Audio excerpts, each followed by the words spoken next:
Bom, então, galera, estamos aqui com Alexandre Gossen, um brasileiro que todos têm que conhecer, urgem em conhecer. Aqui hoje é só eu, Fábio Catani, meu colega Adriano Viaro teve problemas técnicos, parece o Inter com problema de técnicos, e ele hoje não pôde estar aqui. Então, eu vou fazer essa entrevista, que muito me honra, com Alexandre Gossen, pesquisador, escritor, tive que anotar, né? Mestre em Direito Ambiental, advogado, e aquilo que até eu estava falando num bate-papo informal com ele, que para mim é a definição perfeita de tudo que eu já li e já ouvi dele. Doutorando em Estudos Contemporâneos em Coimbra. E por que eu vejo isso assim como a melhor definição de Alexandre Gossen? Porque ele é múltiplo. Ele consegue ter uma versatilidade de fala que poucas vezes eu vi num escritor. E com um fundamento teórico que envolve as mais diversas áreas e que permite uma multiplicidade de conhecimentos com todo aquele tipo de arcabouço que serve tanto para aquele que se insere pela primeira vez em uma leitura, quanto para aquele que já está habituado com essa leitura e que consegue aprimorar ainda mais os seus conhecimentos nas diversas áreas. Então, depois desse início, eu quero que, antes de mais nada, seja bem-vindo, Alexandre Gossen. Uma honra estar contigo aqui no Batcast. Fala um pouquinho de ti, de onde é que tu vieste, como é que tu foste parar em Coimbra, e depois vamos falando de todas as obras que tu já produziste. Boa noite, Fábio. Boa noite ao Viaro, que não pôde comparecer, mas vai ser uma honra depois conversar com ele. Boa noite ao público do Batcast. A honra é minha. Eu tenho o maior prazer de participar de podcasts, especialmente com o pessoal da área da educação como vocês, né? Eu comecei a escrever. Acho que vai ser interessante porque eu nunca te falei isso e quase ninguém sabe, não é uma coisa que eu fico divulgando muito publicamente nas redes sociais. Mas eu comecei a escrever ainda adolescente, influenciado pela minha avó, uma descendente de italiano também, como você, e ela me deu a coleção Tempo e o Vento, do Érico Veríssimo. Então foi minha primeira experiência literária, digamos assim, de literatura madura, de adultos mesmo, né? Fora aquelas coleções de crianças, etc. Eu devia ter uns 14 ou 15 anos, e eu fiquei apaixonado por aquela saga familiar, né? E pelo poder de uma ficção muito real. Foi a minha primeira experiência literária. Posteriormente, acabei também conhecendo um pouco de poesia, até realmente me fixar na prosa e no ensaio, que é o lugar onde me sinto mais em casa. Depois, por N motivos, inclusive por uma tragédia familiar envolvendo a minha avó, que acabou atentando contra a própria vida dela, eu me afastei bastante do meio literário, continuei lendo, continuei escrevendo, mas não acalentei a ideia de publicar. Passado muitos anos, eu reencontrei durante a vida acadêmica uma amiga, minha amiga de infância, e ela tinha um envelope com vários desses meus escritos antigos, bem amarelados, né? E ela me devolveu, eu levei para casa, minha esposa abriu, começou a ler, gostou, e começou a pegar no meu pé, né? Você tem que publicar, você tem que publicar. Associado a isso, eu tive também um professor que foi muito importante, que vocês professores sempre aí, que eu tive a oportunidade de ser assistente dele na universidade, na graduação, dando aula de Direito Constitucional com ele. Ele pinçou alguns dos meus artigos que estavam sendo publicados em revistas acadêmicas e me falou: Alexandre, isso merece ir além, precisa ir para um público maior, a revista acadêmica é muito restrito, você pode fazer essa ponte entre a academia e o público mais amplo. E aí eu tive coragem de publicar o meu primeiro livro só em 2019, né, após ficar em paz até com esse passado que eu acabei de contar para você. Bem, como eu vim parar em Coimbra, após o mestrado, eu lancei mais alguns livros e eu sentia falta de algumas fontes de pesquisa, mas eu não queria um doutorado que me limitasse dentro de amarras muito rígidas em relação às disciplinas. Levando em conta que, se vocês forem na minha estante, vocês vão encontrar, né, livros de antropologia, sociologia, filosofia, ficção. Eu queria isso, né? Eu queria que eu pudesse trafegar nessas diferentes áreas. Então, eu acabei fazendo uma busca e encontrei esse doutorado aqui na Universidade de Coimbra, de Estudos Contemporâneos. Ele está ligado ao Centro de Estudos Sociais, que, por sua vez, tem um instituto menor, que é um Instituto de Investigação Interdisciplinar. Então, assim, para o ouvinte ter uma ideia, né? Mas como será que é isso? É simples, na verdade, super simples. Se você pegar a minha turma, nós somos em 12 alunos, cada um vem de uma área, né? Eu tenho duas colegas que são da área da educação, são professoras, eu tenho colegas que são da área ambiental, eu tenho colegas que são designers, e inclusive de várias partes do mundo. Se eu for olhar o corpo docente, Fábio, ele é muito variado. Eu tenho professores titulares, eu tenho professores de história, tenho jornalistas, filósofos, advogados, geógrafos, sociólogos, é bem, bem variado. E tenho professores convidados, né? Nós temos aulas, todas as aulas, elas são com um professor titular e com um professor convidado. Então, isso permite, por exemplo, hoje eu tive aula, né? Na aula da manhã, nós tivemos aula com um historiador especializado no Edward Wilson, né? Aquele biólogo que é uma sumidade, faleceu no final do ano passado. E à tarde, nós tivemos aula com uma jornalista especialista em divulgação científica. Então, acaba sendo muito rico isso para a gente. É bem, Uma bem interessante. interligação e uma complementaridade das coisas. Sim. É. Claro que todos têm sua linha de pesquisa, né? Onde você empreende e envida mais esforços. A minha linha de pesquisa, por exemplo, é de filosofia política, psicologia das massas e sociologia. Então, é óbvio que eu tenho mais contato com os professores dessa área, eu tenho mais tempo de leitura com os autores dessa área, eu tenho mais comunicação com outros acadêmicos, outros investigadores e outros professores dessa área. Mas isso não me impede de ter contato e sempre aprender com professores e profissionais de outras áreas também. Sim. E tu sabe que tu estava me falando isso e eu lembrei de um dos CDs que eu mais amo, que é um CD duplo do Pablo Milanés, e que a introdução, depois até eu vou tentar achar e te mandar. A Por favor. introdução é lida pelo Gabriel Garcia Marques. Uau.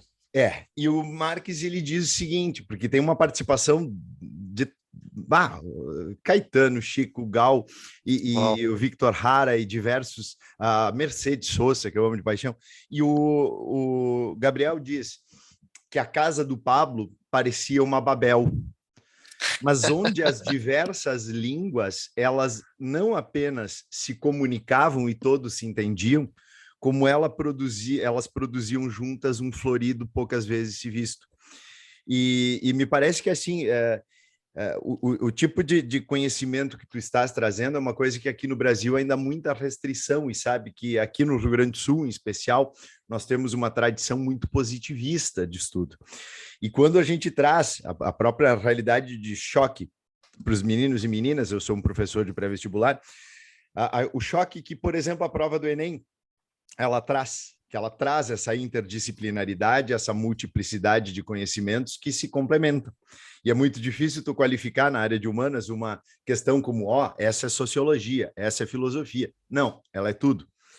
E me parece que os tempos contemporâneos, inclusive já adentrando em um dos assuntos que tu mais trazes, essa era da comunicabilidade, ela traz a necessidade de indivíduos que tenham essa capacidade múltipla, mas ao mesmo tempo traz um desafio dantesco, que tu colocas maravilhosamente no Chapados de Cloroquina, que é justamente o que se fazer com o dado e não confundi-lo como uma informação. Então, toca a ficha nisso, meu caro. Olha, realmente, nós temos discutido isso bastante no ambiente acadêmico. É, o que fazer se a produção de informação e de dados também só cresce, cresce, cresce, cresce, e ao mesmo tempo nós estamos criando numa linha de montagem em série especialistas, né? Quem são quem serão os leitores dessa realidade tão multifacetada e tão complicada se nós não damos mais valor aos generalistas? E aí, você tocou num ponto, e você conhece isso melhor do que eu, sendo um educador, o jovem de 13, 14 anos, ele já está pensando assim, como ele vai ganhar dinheiro, que faculdade ele vai fazer para ganhar dinheiro, né? Aquele livro que o professor deu, aquilo vai ajudar ele no vestibular, aquilo vai ajudar ele a ganhar dinheiro, né? A ser um especialista. Eu acho que isso é um crime contra a humanidade que nós estamos Hum. cometendo, porque o conhecimento ele deixa de ter valor em si mesmo, ele deixa de ter valor finalístico e ele passa a ter um valor só instrumental, ou seja, o conhecimento que vale é o conhecimento que vai me permitir ser, entre aspas, alguém de sucesso. É, agora, o fato é que uma grande parte da sociedade já percebeu essa ratoeira educativa que nós estamos criando, essa armadilha, está se voltando, se nós observarmos até no mercado editorial, as pessoas estão se voltando para pessoas que realmente são generalistas. Eu acho que um grande exemplo disso é o Yuval Harari, o historiador israelense. O maior mérito do Harari, em que pese a formação dele em Oxford, seja de um historiador especialista em Idade Média, o grande mérito dele é ele conseguir ter uma leitura geral do todo, né? E ele não se confunde, não toma parte pelo todo, nem o todo pela parte.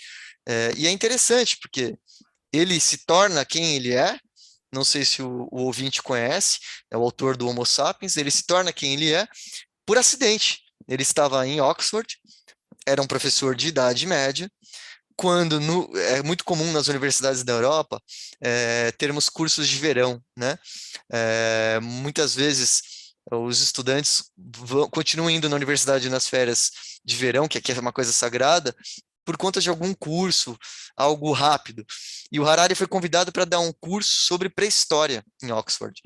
Ele não era especialista em pré-história, mas ele acabou se debruçando sobre o assunto, sobre autores que ele não conhecia tão bem, e aí desenvolveu uma teoria geral da história, né? Porque não deixa de ser isso o livro dele. Hum. Nós temos outros autores que são grandes generalistas, o Steven Pinker, o Jared Diamond, o próprio Edward Wilson, que eu mencionava com você antes de começarmos a gravar, Uhum. são autores que, se você buscar os artigos acadêmicos dele, ou mesmo os livros, eles não são conhecidos por terem descoberto ou proposto uma teoria que, nossa, está cabalmente comprovada. Não. Na verdade, eles são autores consagrados e que a criatividade que se reconhece neles é decorrente de olhar para o antigo com um olhar novo, né? Uhum. Outro autor que tem se destacado também nisso, também historiador, o holandês, o Rutger Bregman. O que o Bregman fez? Ele basicamente ele olhou e olha, 500 anos que a humanidade tem um olhar hobbesiano sobre ela, né? Baseado na filosofia de Thomas Hobbes. Ele resolveu reler Rousseau e falou: olha, eu discordo da sociedade, eu acho que na verdade, nós somos mais russonianos que hobbesianos, e embora a gente possa discordar, eu mesmo discordo de muitas das conclusões dele, existe muito brilho na forma como ele atualizou, como ele arejou, né, o ambiente e permite essa discussão. Então, me parece que antes de nos tornarmos especialistas, e acho que sim, é importante nós termos especialistas e nos especializarmos em algum ramo, nós precisamos de um mínimo de conhecimento geral, de um mínimo de repertório para nos tornar pessoas não atomizadas, não alienadas, né?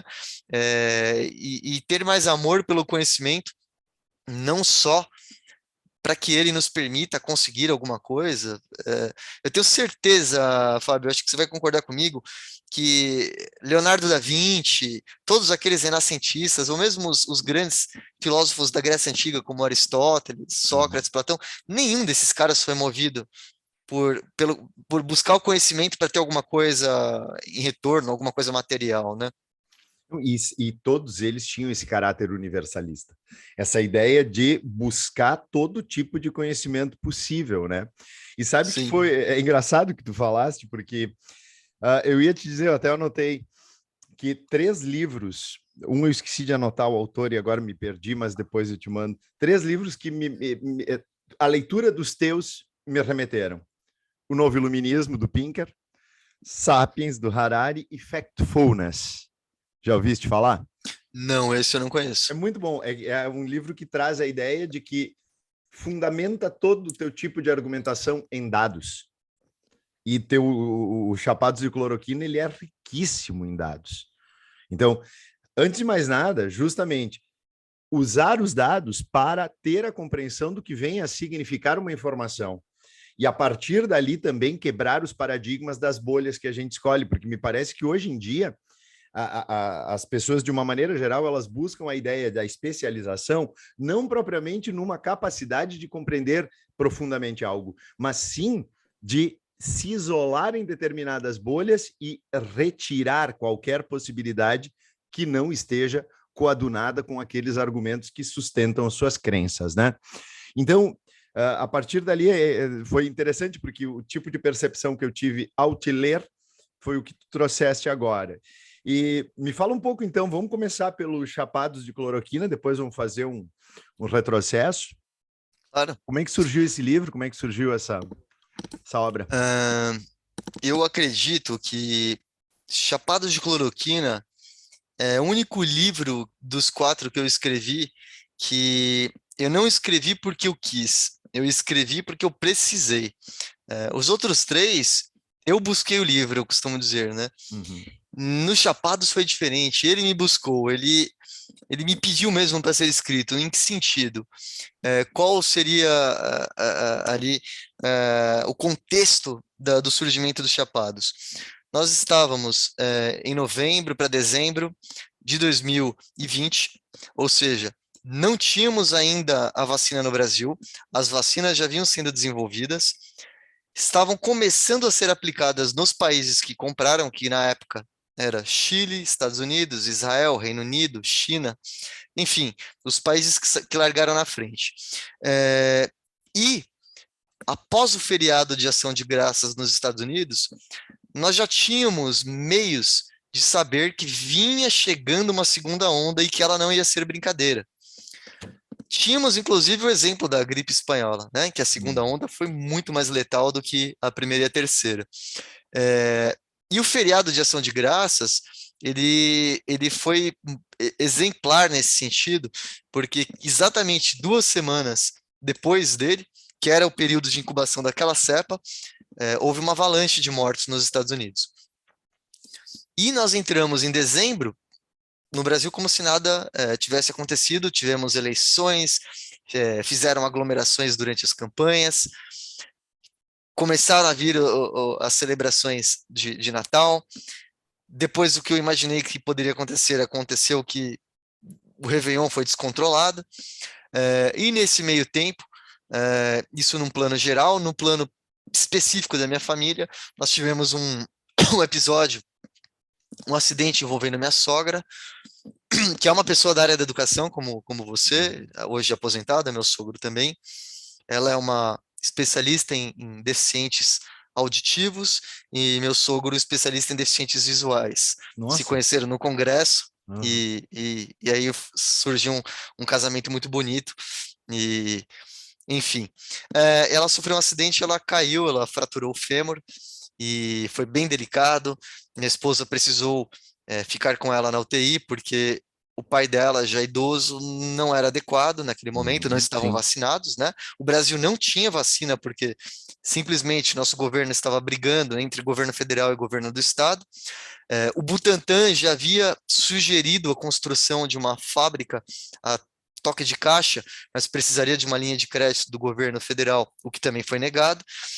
E juntando com tudo isso, nós vimos explodindo aquelas festas, algumas clandestinas, outras nem tão clandestinas assim, e ao mesmo tempo veio Manaus, né? Foi aquela tragédia que todos nós lembramos, onde numa noite só 36 pessoas morreram sem ar, sabe-se lá, não morreram outras. O Brasil é o país, né, da clandestinidade, da subcontabilidade, e nós tínhamos aquele ministro, que eu nem vou citar o nome para não viralizar, era aquele show de horror, né? Sim. Então, aquele quadro me impressionou, me compeliu no sentido de eu preciso documentar isso. Eu tenho como documentar. Claro que documentar um evento histórico enquanto ele está acontecendo vai resultar numa imprecisão, numa falta de foco, né? Como tentar enxergar muito de perto. Eu sabia das limitações que eu teria, mas eu pensei, eu preciso fazer isso, e um dia isso, inclusive, pode ser importante, tanto para que as pessoas saibam o que aconteceu no meio daquele fogo cruzado, como também do ponto de vista pessoal, eu senti que aquilo seria terapêutico, seria uma ferramenta para eu lidar com tudo que eu estava sentindo, de indignação, de medo de perder ou a minha sogra ou a minha esposa até numa UTI, com graves riscos aí do coronavírus. A segunda onda, para quem não lembra, era uma cepa extremamente agressiva que começou a levar os jovens, né, a rodo. Depois se descobriu que ela se originou em Manaus, e aí eu passei a documentar tudo. Eu escrevi esse livro em mais ou menos 6 meses, né? Ele é uma pequena. Eu comecei em dezembro, terminei ele em maio. Ele é uma pequena tese de doutorado feita a jato. E foi muito interessante também o processo de escrita, porque o que aconteceu? Como eu tive que ir correndo para a cidade onde minha sogra mora, eu não levei computador, não levei nada. Eu tinha um tablet que eu uso para leitura e não daria para escrever nele. E foi um momento, e aí eu volto o que a gente conversava sobre o meu passado de adolescente lendo O Tempo e o Vento. Naquela época, eu escrevia só no caderno, né? E o Chapado de Cloroquina ele foi escrito num caderno. Foi muito interessante, foi muito interessante porque naquela época dos Chapados eu estava lendo o último livro do Miguel Nicoleles, que ele fala sobre os estudos do cérebro, e em um dado momento ele menciona como é importante que o ser humano utilize as ferramentas tecnológicas, mas não abra mão do tato, do contato tópico. E ele inclusive fala sobre a escrita e o desenho feito mesmo em cadernos, lousas, etc. E eu senti mesmo isso, que esse tato, esse contato, tornou de alguma forma ele diferente dos outros livros. Claro que deu um baita de um trabalho depois para a editora, que precisou passar tudo para uma eu imagino. digitadora, e eu tive que corrigir porque minha letra não é muito boa, mas foi interessante. O livro estreou na Só me dá Flipos. um segundinho só, Claro, claro, por porque me favor. chamou a atenção porque tem mais uma coincidência. Todo o último pós que eu fiz, esse de Ciências Humanas na PUC, que eu concluí hoje, tá todo aqui, ó, Que no caderno. interessante. Eu sempre fui de também, então, mais uma coincidência aí. É interessante, né, usar o caderno. Sim, eu gosto muito. Depois que eu passei a usá-lo novamente, por conta desse acidente, eu tenho usado bastante aqui também. E depois que eu vim para Portugal, claro que eu não pude trazer todos os meus livros, então alguma ferramenta eletrônica eu preciso, o tablet, né, com os e-books, etc. Mas eu tenho o meu caderno, né, eu levo ele nas aulas e eu acho muito interessante. Mas o Chapados de Cloroquina foi isso. Aí ele foi lançado em agosto na Flipos, na feira do livro. Depois ele foi lançado também na Bienal do Rio. E aí, claro que com ele, durante a divulgação, vieram alguns ataques, faz parte. Sim. Uma parte do do público, né, se identifica com o presidente e aí passou a receber alguns ataques, alguns menos respeitosos, outros, o próprio filtro do Facebook, ele acaba bloqueando, porque é uma coisa tão destemperada, né, Uhum. mas de qualquer forma, foi interessante. E ele acabou sendo um marcador para mim também. Eu acredito que o marcador no sentido é, de perceber que, embora eu tenha sofrido ataques, eu recebi muito mais apoio do que ataques, né? Eu senti um Brasilzão, ou brasileiros até fora do Uhum. país, que realmente diziam, nossa, é isso que está acontecendo, o que você está falando, é assim que eu enxergo também. Não, e o teu livro não é panfletário, ele não é nada panfletário, então me parece que ele simplesmente toca exatamente na coisa assim dos dados. Agora, qualquer pensador está aí para escrever o que as pessoas muitas vezes não querem ler nem ouvir. E isso tu cumpre maravilhosamente bem. E tu fazes um apanhado que ele é bastante múltiplo, desde as realidades de tratamento e desde os negacionismos, e me parece que essa questão do negacionismo contemporâneo, porque é muito diferente tu fazeres uma releitura do passado, estabelecendo questionamentos, e também é completamente diferente do tipo de destruição do passado e uma reescrita feita numa base ideológica sem fundamento teórico, que é o que a maioria defende. Então, o teu livro ele traz fundamentalmente questionamentos, e a partir de dados que as próprias pessoas busquem suas respostas. E ele também me parece que ele se aproxima bastante do teu fascismo pandêmico, que foi o primeiro dos teus livros que eu li. Sem Porque dúvida. há muitos traços, né, nestes que foram os governantes de um neopopulismo com tendências fascistas, tanto de esquerda quanto de direita. Se a gente pegar o comportamento do nosso presidente Jair Bolsonaro, ele foi muito parecido com o comportamento do Nicolás Maduro. Muito. Com o Obrador no México também, muito parecido, O o López Obrador. negacionismo parecidíssimo. E eu concordo convosco. Não, sem dúvida, o Chapados é um prolongamento do fascismo pandêmico, porque refletindo uma pandemia, mas momentos diferentes. No primeiro momento do momento do fascismo pandêmico, que eu escrevi, o fascismo pandêmico é um ensaio curto, eu escrevi ele em 5 dias. Nossa, Eu é escrevi ele prolífico pra caramba, nossa. eu escrevi ele a pedido da editora. Eu havia lançado o Cidadelas e Muros e, ao contrário do meu primeiro livro, o Cidadelas e Muros, ele realmente foi o livro que me apresentou para um público maior, porque até hoje nós não temos exatamente uma explicação, mas ele rapidamente ele galgou posições e ele ficou como o top 2 da Amazon na categoria dele, de História da Civilização, por 5 meses. E eu não sei explicar exatamente porque as pessoas tiveram muito interesse. E aí veio a pandemia. E com a pandemia, a ideia, né, na época, nos primeiros lockdowns, nós não podíamos sair de jeito nenhum. A ideia de consumir um livro, especialmente um livro por e-book, etc., se fortaleceu, né? O mercado editorial, ele na verdade, ele melhorou durante a pandemia, não para as livrarias. Uhum. Infelizmente, não para as livrarias, mas para os grandes conglomerados. Então, me pediram, você tem alguma coisa para lançar, né? Aproveitar aqui o momento, alguma coisa sobre a pandemia? Na verdade, eu não pretendia lançar, eu já tinha uma ideia, um estudo que eu estava fazendo, que agora estou desenvolvendo no doutorado, sobre por que que a gente está vivendo esse fenômeno de refluxo da democracia, por que que nós estamos tendo um momento, né, um, um, uma antítese do que Fukuyama falou. Fukuyama previu uma coisa e a Uhum. coisa está sendo muito diferente. Então, eu já tinha alguma bibliografia separada e algumas ideias. Até que, um dia assistindo o noticiário, eu comecei a ver, né, o que todos nós vimos: manifestações em Madrid, Berlim, Estados Unidos, Brasil, pessoas pedindo, né, o fim das máscaras, contra o lockdown. Aqui no Brasil, aí no Brasil foi pior, porque era também, junto com isso, um novo AI-5, fechem o Congresso, Uhum. fechem o Parlamento.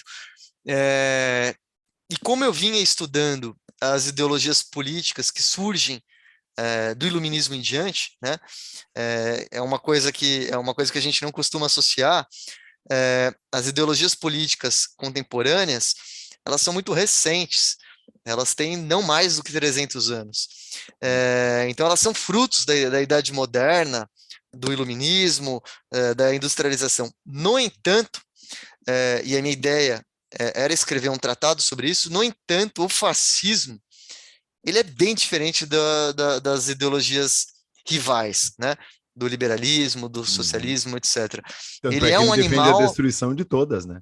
exatamente, ele é um animal, eu costumo dizer que ele é um animal de um zoológico diferente. Então, ao invés de tratá-lo como um capítulo de algo maior, eu achei por bem lançar um ensaio só sobre ele. Então, nós podemos dizer que o Fascismo Pandêmico é um livro cuja mote, cuja objeto de estudo, o que estava realmente me atormentando, era o ódio, era a intolerância, da onde surge o ódio, né? Nós sabemos que sentimentos e emoções é, parecem, mas não são a mesma coisa, né? O sentimento é um construto social, individual ou coletivo mais complexo, enquanto as emoções são uma coisa mais primária, mais ou menos numa metáfora como as cores, né? Você tem as cores primárias e você tem as cores compostas. Então eu queria ir na raiz, né, o que realmente está causando esse ódio, esse desconforto todo, esse ressentimento, porque por pior que seja, por mais que nós sintamos repulsa, eu achei que era importante nós tentarmos entender mesmo essas pessoas com esse sentimento repulsivo.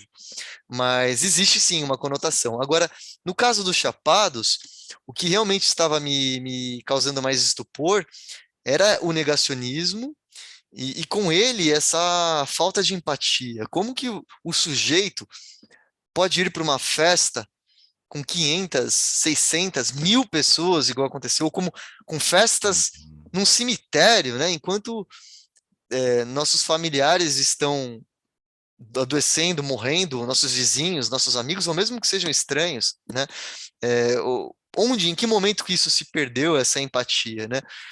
E isso, claro, é muito refrescado pela memória do estudo do Karl Jaspers, que, para o ouvinte que está nos Uhum. acompanhando, pessoal, foi um psicanalista e um filósofo que estudou após o final da Segunda Guerra, ele teve muitos pacientes, ele estudou os alemães e começou a observar um comportamento que se repetia na clínica. As pessoas, quando abordadas, quando inquiridas, ou quando iam relatar mesmo um fato durante a terapia, elas suprimiam os eventos históricos que envolviam o nazismo, e quando ele instigava, né, por curiosidade, é como se as pessoas não tivessem vivido. Não, eu não sabia do campo de concentração, não sabia da perseguição, não sabia da legislação, não sabia o que estavam tomando os bens dos judeus, não sabia nada. Peraí, Como assim, escuta, né? né? 6 milhões de judeus morreram. Não é possível. A gente entende que o Partido Nazista trabalhava com desinformação, que realmente não se sabia tudo, que até quando os aliados chegaram em Auschwitz e nos outros campos de concentração, se surpreenderam, nós não sabíamos exatamente o que estava acontecendo. Talvez não sabíamos quão profundo era o poço, mas nós sabíamos como começou. Nós não sabíamos onde tínhamos chegado, mas nós sabíamos como começou. E aí o Jaspers, ele desenvolve essa teoria sobre a culpa. É muito interessante. Claro que no Chapadas de Cloroquina eu não podia abordar a teoria dele inteira, o livro não era sobre isso, mas Uhum. eu pincelo esses conceitos. Ele no livro, para quem tiver interesse em conhecer, chama A Questão da Culpa.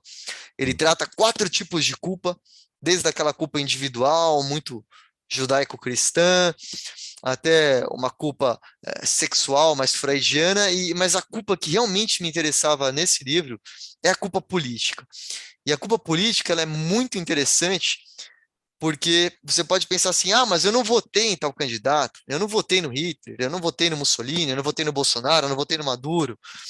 Ou até você pode alegar o seguinte, não, mas eu vivo numa ditadura, eu não posso fazer nada. Segundo o Jaspers, não é bem assim. Você vivendo numa sociedade, você, mesmo como indivíduo, você não consegue se dissociar dessa culpa política, né? Essa culpa política, ela é imputável de um modo geral à sociedade, porque em última instância, Fábio, os governantes que nós temos, especialmente após a era da sociedade de massas, e o fascismo é um produto dela, os governantes são um espelho, um avatar do que a nossa sociedade é, Uhum. né? Passou-se o tempo em que a elite podia nadar de braçada e colocar um aristocrata militar, um aristocrata religioso e acabou. Isso, né, não é o Jaspers que falou, e nós temos autores bem diferentes, de espectros políticos diferentes, que chegaram nessa mesma conclusão, desde do Gustave Le Bon, um psicólogo anterior ao Freud, que em geral eu não acho, mas é mais associado à esquerda, até a Rebelião das Massas, do Ortega y Gasset, que é um cara associado ao Uhum. movimento conservador. Uhum. Eles dizem a mesma coisa, olha, dos anos de 1910 a 1920, 1920 a 1930, virou uma chavinha aí no mundo, e os líderes que estão governando o mundo são representantes legítimos das massas, né? Então, isso reforça bastante a posição do Jaspers no sentido de culpa política. Que sociedades que nós estamos construindo para que nós tenhamos governantes como esses? Uhum. E me parece que a própria despersonalização que o fascismo produz ao estabelecer a massificação como um todo, ela também faz com que as pessoas, me parece, pelo que tu está falando, elas também vejam no efeito, olha, eu não era um indivíduo com capacidade de ação porque eu era meramente uma massa que me movimentava. Só que aí a gente até joga um pouco da banalidade do mal, um pouco não, bastante da banalidade do mal de Hannah Arendt, né? Com certeza, com certeza. Esse homem massa, né, usando a expressão do Ortega y Gasset, ou nós Uhum. podemos também falar da Malta, né, do Elias Canetti, ou como Le Bon fala, a multidão, ela tem uma psique, né, é uma psique muito infantil, que não gosta de ser contrariada, intolerante, como uma criança esperneando. Essa multidão, essa massa, ela recebe uma espécie de um aval, né, no sentido de Uhum. expurgar aí o seu esgoto de sentimentos, mas eu acredito que a principal ponto para entender por que isso é tão atraente para esse grupo de pessoas é o ressentimento, porque essas pessoas não se sentiam, em que pese a gente concorde, não concorde, dentro da esfera destes cidadãos, deste grupo, essas pessoas não se sentiam ouvidas, não se sentiam representadas, e a partir do momento que elas têm esse canal, esse megafone, Uhum. esse poder, essas armas, elas passam a atuar como um corpo uno, né? Uma entidade amorfa, e qualquer entidade amorfa, ela vai ser desumana, né? Ocorre um processo de Uhum. desumanização. Agora, a gente não pode esquecer que não é à toa, e isso não tem nada a ver com o fascismo, não tem nada a ver com as ideologias políticas modernas, tem algo aí muito ancestral, né, que a gente tem que buscar, e que foi muito bem trabalhado pelos ideólogos do início do século XX, pelos publicitários que estavam surgindo, que é o ódio, né? O ódio é um sentimento muito poderoso. Eu diria que o ódio, ele não é um sentimento muito perene, é, ele não consegue se manter galvanizando e engajando por muito tempo, porque ele é tóxico, mas no curto prazo ele é um sentimento muito sedutor, ele é um sentimento muito atraente, porque ele cria uma sensação de poder, né? Então, o sujeito que ele age sob o ódio e tentando produzir, ele consegue chamar atenção instantaneamente, Fábio. Veja só, aquelas pessoas, né, que eventualmente estão reclamando de melhores condições na sociedade e não são ouvidas, ou o destino da maioria de nós, né, de todos nós, sermos, em geral, anônimos, só as pessoas. A Lynn Hunt, que é uma historiadora especializada na Revolução Francesa, Maravilhosa. fala muito isso, né? O destino da humanidade sempre foi quem fica na memória, né, na história, só os aristocratas, pessoas muito poderosas. Então, nosso destino é esse anonimato. E o ódio, ele permite que o sujeito ele saia do anonimato e durante alguns segundos, alguns minutos, ele consiga ser ouvido, né? Para já, para agora.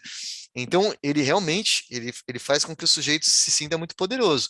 Agora, ao contrário do amor, ele é um sentimento de desconstrução, ele não vai construir nada perene, ele vai produzir desconstrução e vai gerar uma atenção para aquele sujeito. Mas é um sentimento que eu acho que é muito perigoso nós negarmos. Nós não podemos negar, nós precisamos encará-lo no espelho e trabalhá-lo, porque todos nós podemos senti-lo potencialmente. Claro, e me parece que uma coisa é necessária e urgente. Antes de mais nada, ter a capacidade, primeiro, de compreender o que moveu um determinado sujeito, porque o ódio me parece uma coisa sempre coletiva. O amor, ele ainda pode ser uma coisa individual. Agora, o ódio, ele necessita, para se mover, da coletividade. Então, primeiro, compreensão. Segundo, o que é muito difícil, porque dialogar com um odioso é sempre extremamente complicado, porque ele não está aberto sequer a ouvir e tentar desconstruir seus ódios. Mas estabelecer parâmetros para tentar quebrar todo esse discurso de ódio, procurando de todas as maneiras mostrar, olha, tudo que te move é a destruição. O que Sem tu está dúvida. projetando para o futuro? E me parece que assim é muito discurso coletivo. Vamos destruir tudo que ali está. Vamos acabar com tudo que existe aí. Isso é um discurso que ele Sim. cola muito facilmente. Só que ele Sim. não tem nada de propositivo, né? Exatamente, e veja como o ódio ele é perigoso e ele está em pauta, né? Sem nos aprofundarmos muito, que eu sei que não é o foco, não é a pauta de hoje, mas olha que exemplo interessante. Eu não estou dizendo que este é o motivo real, mas olha como o ódio ele pode ser utilizado. Nós estamos vivenciando agora a guerra, né, a invasão da Ucrânia pela Rússia, e sem tomar partido, claro que o lado que deflagra a agressão já está errado nesse ponto, mas não quer dizer que não existam, né, motivos, mas sem entrar nesses pormenores, observa, Fábio, como os dois lados, embora não seja o motivo da guerra, os dois lados usam ódio. Então você tem o governo russo recordando a sua população que os ucranianos ajudaram os nazistas na Segunda Guerra Mundial, né? Não, claro, todos, não estou dizendo aqui que a Ucrânia é um Mas o país atual nazista. herói nacional, o Bandeira, foi um dos líderes que aderiram ao nazismo e aderiram com convicção. Exatamente. E do outro lado, nós temos os ucranianos, o governo ucraniano recordando os ucranianos de quantas seguidas vezes eles foram vítimas do imperialismo russo ao longo da história, né? Por N e repetidas vezes, tentando de alguma forma, né, cultivar esse ressentimento. Por quê? Porque o ódio ele engaja, né? E não à toa os nossos algoritmos aí que movimentam as redes sociais sabem disso e são baseados e lastreados nisso. E isso faz com que as redes sociais se tornem, de certa forma, esse ambiente tóxico que ela é. Não, e é interessante que, assim, é justamente a partir desse tipo de propaganda ideológica que os próprios, os que conduzem a guerra, eles sabem que a guerra ela só vai se alimentar com o ódio. E quando tu, principalmente, que és um pensador, mas eu também professor que faço a leitura, está certo que sim, o imperialismo soviético foi nocivo, assassino com a Ucrânia. E está certo, sim, o russo que diz que os ucranianos aderiram ao nazismo e que o neonazismo na Ucrânia é muito forte. Exatamente, então, exatamente. Quando tu tentas mostrar, olha, a história não é feita como lá os persas colocavam, existe o deus do bem, Hormuz Mazda, o deus do mal, Arimã, Só que lá no Zen de Avesta do Zoroastro, me parece que a gente já conseguiu evoluir um pouco para entender que a humanidade ela não pode ser movida exclusivamente com essa dicotomia do bem contra o mal. E me parece que justamente esse é um dos caminhos interessantes para tu tentar mostrar ao odioso que ele está odiando. Porque essa é uma Concordo, dificuldade, eu acredito. concordo. O ponto, como você mencionou, é você ser carga do ódio, mas não reagir, não devolver aquilo, né? Uhum. E se você conseguir fazer isso, já dá um bom primeiro passo para você servir como espelho, né? Para aquele sujeito perceber que ele está projetando ódio e irradiando ódio, que é um sentimento que dali não vai gerar nenhum tipo de diálogo. E nesse sentido, além das redes sociais, me parece também que a cobertura, de um modo geral, no caso específico das guerras, e mais específico da guerra da Rússia e da Ucrânia, não está sendo interessante, porque aqui na Europa a cobertura é totalmente parcial, Uhum. não se ouve o lado russo, né? Torno a dizer, não, eu não concordo com a invasão, mas nós temos que ouvir também o outro lado, a ponto assim da imprensa russa ter sido banida, né? Os canais foram bloqueados, não está sendo transmitido Uhum. aqui. Eu acho isso bastante equivocado. Você está cortando qualquer tipo de contato, qualquer possibilidade de dialogar e tentar enxergar o conflito pelo lado do outro. E aí é, é como você mencionou, se você corta esse contato, você vai ter só ódio fermentando dos dois lados. Então, não me parece que é o caminho. Agora, nós temos muitos exemplos em relação ao ódio e como ele tende a se agravar, a maturar e acabar se tornando uma coisa crônica, especialmente em países onde você tem uma violência estrutural, né? O Uhum. Brasil acho que é um caso clássico, a Índia é um caso clássico, a África do Sul é um outro caso clássico, o México é um caso clássico. E o Brasil eu acho um caso muito interessante de mencionar em relação a esses, porque diferente desses outros países, o Brasil tem uma imagem muito distorcida dele, né? Nós nos enxergamos como uma terra pacífica, como um local onde todas as culturas são bem-vindas, todos os estrangeiros, e nós temos aí o espancamento do congolês recentemente, né? Até Que amor.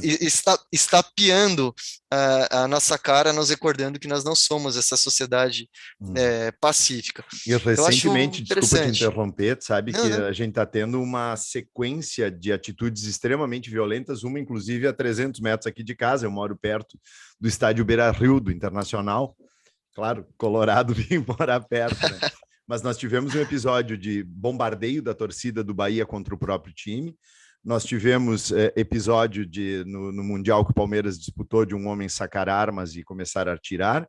Ontem, no clássico entre Cruzeiro e Atlético, houve um morto e um torcedor do Internacional atirou uma pedra enorme contra o ônibus do Grêmio e machucou um atleta profissional. Nossa. Então, a nossa violência ela é pandêmica. Aliás, perdão, ela é sistêmica. Desculpa, fiquei com pandêmica. Sim, Ela sim, é sim, sistêmica sim. e nós fazemos essas Não, negações. concordo. E olha os nossos líderes políticos, né?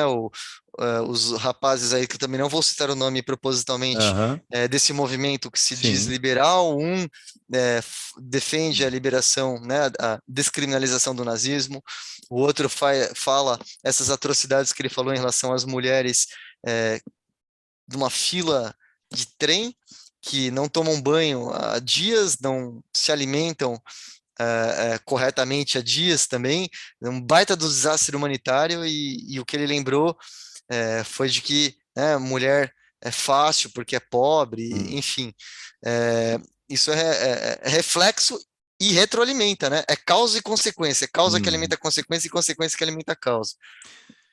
E ainda com o uso da palavra liberdade, se apropriar da palavra liberdade como um instrumento para gerar o ódio e a negação da liberdade do outro. Alexandre, infelizmente, nós já nos encaminhamos para os minutos finais. passou bastante rápido, eu estou aqui o tempo inteiro controlando. Gostaria que tu deixasse algumas considerações finais e uma coisa, eu acho que o Chapados de Cloroquina, ele necessita de novos capítulos, porque ele ainda vai levar um bom tempo para ser concluído, né? Engraçado você ter falado isso. Muita gente, quando eu lancei, a reação das pessoas era a seguinte: Alexandre, foi muito importante eu ter lido, porque nessa era de aceleramento do processo histórico que nós vivemos, eh, eu tinha esquecido de muitas coisas que você mencionou. E isso foi um dos motivos de eu também ter escrito o livro, até para eu lembrar da pandemia.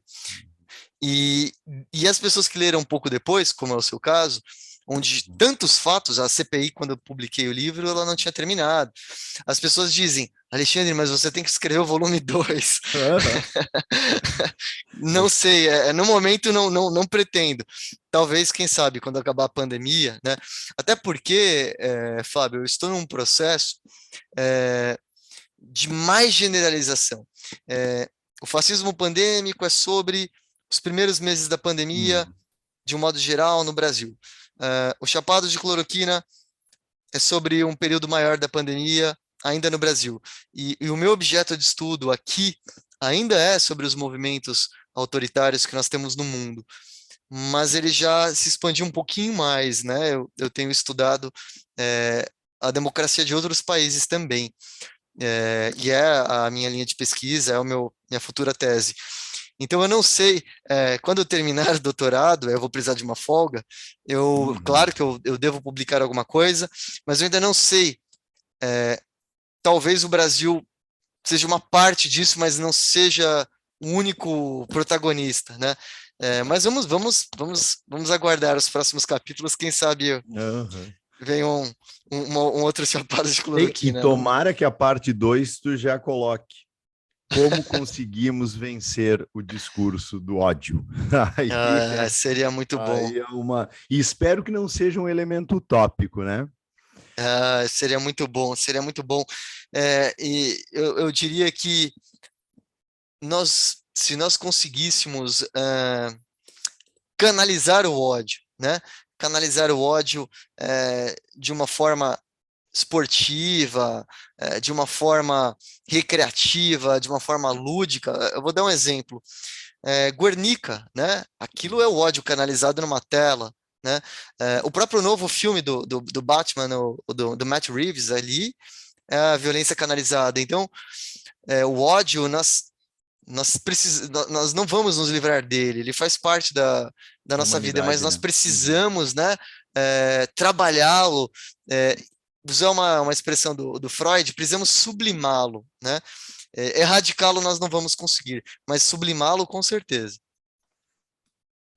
Bom, Alexandre, infelizmente vou ter que encerrar nosso bate-papo, foi maravilhoso. Quem sabe, quando terminares aí a tua tese, nós iremos novamente conversar. Agradeço demais a oportunidade, fico muito feliz, já há bastante tempo te acompanho. Infelizmente o Viaro não pôde aqui estar, tu ias gostar demais de tê-lo aqui, ele é muito, muito bom. Me convidem novamente com o Viário que eu vou apreciar. Certamente. Então, com Alexandre Gossen, aqui Fábio Catani para o Batcast. Até mais, meu povo.